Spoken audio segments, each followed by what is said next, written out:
अस्सलाम वालेकुम।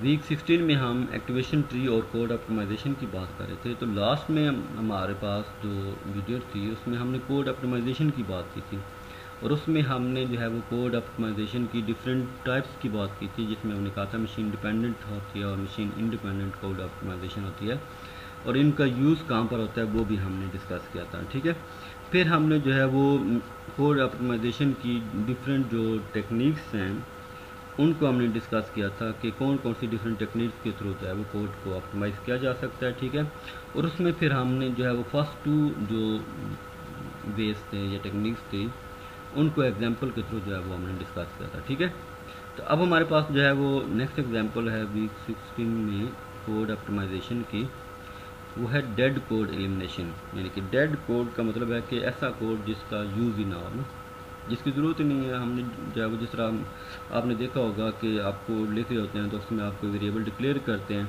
और लेकिन उस कोड उस वेरिएबल को आप उससे नीचे किसी भी जगह पर उसका यूज़ नहीं करते, तो आपको जो है वो कंपाइलर एरर दे रहा होता है वहाँ पर या वार्निंग दे रहा होता है। ठीक है, तो यहाँ पर भी आपने देखना है कि हमारे पास कौन सी लाइन जो है वो डेड कोड में जा रही है। ठीक है, तो कोड बिफोर ऑप्टिमाइजेशन में देखें कि C is equal to A star B और A की वैल्यू हम X को साइन कर रहे हैं और यहाँ पर हमारे पास लास्ट में लाइन में आ रहा है D is equal to A star B plus F। अब इसमें देखें, अगर इस कोड को अगर आप गौर से देखते हैं तो X जो वेरिएबल है इसको आपने इस कोड में यूज़ नहीं किया।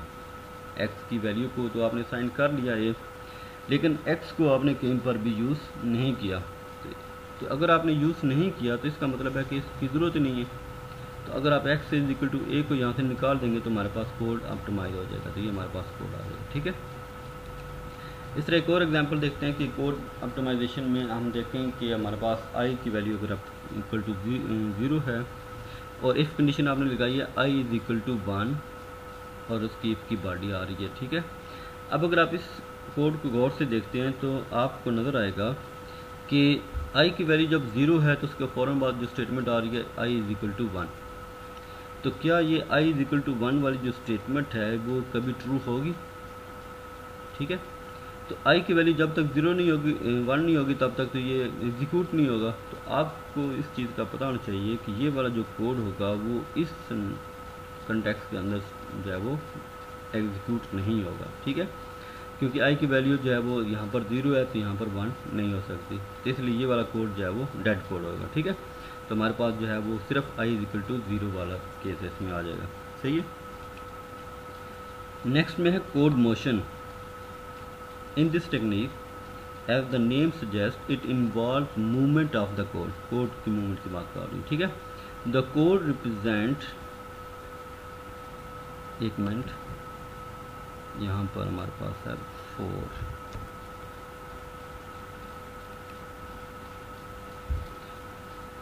As the name suggests, it involves movement of the code. The code present inside the loop is moved out of. It does not matter whether it present inside or outside. Such a code unnecessarily gets executed again and again with each iteration of the loop. This leads to the wastage of time at runtime. ठीक है, अब ये वाली जो चीज़ है ये आपको example के थ्रू समझ आएगी कि ऐसा कोड जो बार बार एग्जीक्यूट हो रहा है, ठीक है, और उसकी वैल्यू को हम यूज़ कर रहे हैं, लेकिन अगर आप उसको वैल्यू एक ही दफ़ा उस स्टेटमेंट को एग्जीक्यूट कर लें और उसको आप लूप में यूज़ कर लें तो वो ज़्यादा बेहतर होगा। ठीक है, अब इसमें देखें कि हमारे पास है जो लूप है वो j equal to 0, j less than n और j प्लस प्लस। ठीक है, x is equal to Y plus z। अब देखें ये वाली जो स्टेटमेंट है इसमें इस लूप का जो है वो कोई वेरिएबल यूज़ नहीं हो रहा ना j इसमें यूज़ नहीं हो रहा। ठीक है, तो ये वाला जो स्टेटमेंट है x इक्वल टू वाई, ये जब भी लूप चलेगा तो हर दफ़ा ये इटरेशन जो चलती रहेगी ना। ठीक है, तो ये वाली जो x वाली स्टेटमेंट है इसको बेसिकली क्या करना है, यहाँ से लूप से बाहर निकालना है। ठीक है, तो ये आपके पास क्या हो जाएगा,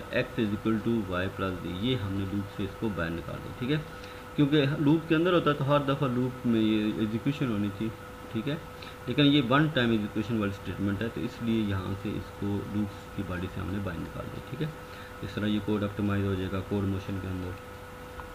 अब यहाँ पर देखते हैं a is equal to 200 while a greater than 0, b is equal to X plus Y. If a remainder b equal to 0 then enter. ठीक है, अब देखिए यहाँ पर जो b वाली स्टेटमेंट है x प्लस वाई, इसका इस लूप के साथ कोई तलक नहीं आता। ठीक है, तो हमने क्या काम करना है कि इस b वाली स्टेटमेंट को लूप से बाहर लेके आए, लूप की बॉडी से बाहर निकाल लिया, बाकी जो है वो a पर डिपेंडेंट था, तो ये वाला जो है वो उसी तरह लेना। ठीक है, तो ये b is equal to X plus Y, ये वाली स्टेटमेंट जो है वो लूप की बॉडी में एग्जीक्यूट होगी, टाइम ज़्यादा लगेगा। अगर वन टाइम इसको एग्जीक्यूट करेंगे तो टाइम काफ़ी ज़्यादा कम हो जाएगा। ठीक है, फिफ्थ नंबर पर strength reduction. In this technique, as the name suggests, it involves reducing the strength of expression. This technique replaces the expensive and costly operator with the simple and cheaper one. तो ये basically क्या कर रहा है कि operator को check कर रहा है कि अगर किसी ऑपरेटर की कास्ट ज़्यादा है तो उससे कम कास्ट वाला अगर यूज़ हो सकता है तो उसके यूज़ किया जा सकता है। मसलन हमारे पास है code b is equal to a star 2, यानी कि मल्टीप्लाई का यहाँ पर ऑपरेटर आ रहा है ना, तो यहाँ पर हम इसको ऑप्टिमाइज किस तरह कर सकते हैं। अगर 2a बन रहा है तो यहाँ पर क्या बन जाएगा a प्लस a। ठीक है, तो स्टार वाला जो ऑपरेटर है इसकी कास्ट ज़्यादा है और प्लस वाले ऑपरेटर की कास्ट कम होती है, इसलिए यहाँ पर स्टार वाले ऑपरेटर की जगह हमने प्लस वाला। This is because the cost of multiplication operator is higher than the addition operator. ठीक है, तो इसलिए हमने एडिशन ऑपरेटर को यूज़ किया और मल्टीप्लिकेशन वाले ऑपरेटर को यहाँ से इग्नोर कर दिया। ठीक है, इस तरह भी ये कोड को ऑप्टिमाइज किया जा सकता है। ठीक है, तो उम्मीद है स्टूडेंट आपको जो है वो वीक 16 के जो टॉपिक्स थे जिसमें हमने कहा था एक्टिवेशन ट्री है और एक्टिवेशन ट्री क्या होता है वो हमने डिस्कस किया था। ठीक है, उसके बाद फिर हमने बात की थी एक्टिवेशन रिकॉर्ड्स की। तो एक्टिवेशन रिकॉर्ड क्या होती है, कब एक्टिवेशन रिकॉर्ड बनता है, जब फंक्शन कॉल होती है तो एक्टिवेशन रिकॉर्ड को हम स्टैक पर स्टोर कर लेते हैं। ठीक है, तो सीक्वेंस ऑफ इंस्ट्रक्शंस जो है वो बेसिकली फॉलो होती हैं और सीक्वेंस ऑफ इंस्ट्रक्शन की ही बेस पर जो है वो एक्टिवेशन ट्री जनरेट होता है। ठीक है, तो एक्टिवेशन ट्री जो है वो आपको मैंने कहा था कि कुछ एग्जांपल के साथ मैंने डिस्कस की है, आप खुद से कोई भी कोड लिखें और उसकी जो है वो एक्टिवेशन ट्री जनरेट करें, या फिर मैंने आपको कहा है कि एल्गोरिथम में जितने भी आपने को एल्गो पढ़े हैं उनको देखें, ख़ास तौर पर जो है वो मर्ज सॉर्ट का देखें, क्विक सॉर्ट का देखें, जिसमें रिकर्सिव जो है वो कोड आ रहा है ना, तो रिकर्सिव वाली एग्जांपल को आप लाजमी देखें। ठीक है, फिर हमने कोड ऑप्टिमाइजेशन की बात की थी कि कोड ऑप्टिमाइजेशन होता क्या है, क्यों ज़रूरत पेश आती है। ठीक है, फिर हमने देखा कि कोड ऑप्टिमाइजेशन कब करनी चाहिए और क्यों करनी चाहिए, ये भी हमने डिस्कस किया था। फिर हमने देखा कि हमारे पास जो कोड ऑप्टिमाइजेशन की डिफरेंट टाइप्स हैं वो हमने डिस्कस किए हैं। ठीक है, तो टाइप के लिहाज से आपने जो है वो देखा और उसके बाद फिर हमने उसको एग्जांपल के थ्रू जो है वो डिस्कस किया। तो डिफरेंट टेक्निक्स जो हैं या वेज हैं जिनके थ्रू आप कोड को ऑप्टिमाइज़ कर सकते हैं वो हमने जो है वो देखी। तो अगर आपको याद हो तो हमने यहाँ पर एक फिगर आपको शो की थी जिसमें हमारे पास जो है वो डिफरेंट जो है वो कोड ऑप्टिमाइजेशन की टेक्निक्स हैं। ठीक है, जिसमें हमारे पास कंपाइल टाइम पर हमने देखा था कांस्टेंट फोल्डिंग और कांस्टेंट प्रोपगेशन जो प्री प्रोसेसिंग वाला काम होता है यहाँ पर होता है। ठीक है, उसके बाद डेड कोड एलिमिनेशन की बात हमने की थी, कोड मूवमेंट की बात हमने की थी, स्ट्रेंथ रिडक्शन की बात की है, कॉमन सब एक्सप्रेशन की बात की है। ठीक है, तो ये सारी वो टेक्निक्स हैं जिनको यूज़ करते हुए आप कोड को ऑप्टिमाइज़ कर सकते हैं। ठीक है, तो डिफरेंट एग्जांपल आप देख सकते हैं, नेट पर भी बहुत सारी एग्जांपल पड़ी हुई हैं, वो आप देख सकते हैं, वीडियोस को देख सकते हैं, बुक को देख सकते हैं। ठीक है, तो जितने भी लेक्चर मटेरियल्स हैं उनको आपने लाजमी देखना है। ठीक है, तो जितने भी लेक्चर्स हैं वो आपको LMS पर भी जो है वो अवेलेबल हैं, व्हाट्सएप पर भी हैं। ठीक है, लेकिन जब तक आप इन सब चीज़ों को खुद से रीड नहीं करेंगे, खुद से नहीं पढ़ेंगे, वीडियोस को नहीं देखेंगे, ठीक है, लेक्चर्स को ओपन करने के बाद वीडियो के साथ उनको चेक करें कि कौन सी चीज़ कहाँ पर डिस्कस हो रही है, तब तक आप जो है वो ये काम नहीं कर सकते। ठीक है, तो आप सब जो है वो वीडियोस को देखें, पढ़ें, समझें, किसी किस्म का भी इशू आ रहा हो तो वो आप मुझसे लाजमी डिस्कस करें। ठीक है, तो इंशाल्लाह जो है वो नेक्स्ट में हम जो है वो